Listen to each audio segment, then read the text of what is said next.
ఒక మహిళ municipality road ఊడుస్తుంది. ఊడ్చేటప్పుడు ఏమైంది, ఒక బ్యాగ్ దొరికింది. ఆ బ్యాగ్ చూస్తే 30 తులాల బంగారం ఉంది. బంగారం ఉంటే అది తీసుకుపోయి పోలీస్ స్టేషన్ ఇచ్చింది. పోలీస్ స్టేషన్లో ₹1,00,000 రివార్డ్ ఇచ్చింది. ఈ స్వార్థం లేకుండా, ఏ స్వార్థం లేకుండా వాళ్ళకి ఇచ్చిందంటే ఎంత ఎంత నమ్మకం ఉండాలి. అసలు ఉండరా, అసలు భూమి మీద ఉంటారా, ఉండరు. ఇలాంటి వాళ్ళు మనకు కావాలి. ఎట్లా కావాలంటే ఇలాంటి వాళ్ళు తయారు చేయాలి. ఎట్లా తయారు చేస్తాం, తయారు చేయలేం. చేయాలంటే ఒకటి చెప్తా, ఏదంటే నేను ఆల్రెడీ ఒకసారి వీడియో తీసిన. ఆ వీడియో ఏంటంటే మన లోపల 5గురు ఉంటారని చెప్పిన. 5గురు గురించి తెలుసుకోవాలి. 5 గురించి తెలుసుకుంటే నువ్వు ఓకేది, తెలుసుకోకపోతే ఓకే కాదు. అయితే నేను 20 మందికి చెప్పిన, అది మన లోపల 5గురు ఉంటారు అన్న.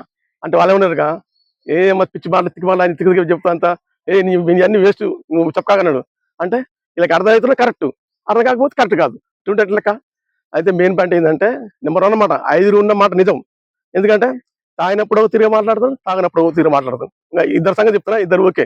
అయితే ఈ 5 గురించి తెలుసుకోవాలంటే కాబట్టి ఈత వచ్చింది అనుకో, ఓకే, ఈత వస్తే మనం నీళ్ళు దునుకోవచ్చు. ఈత రాకపోతే ఈత కూడా మనం నేర్చుకోవాలి.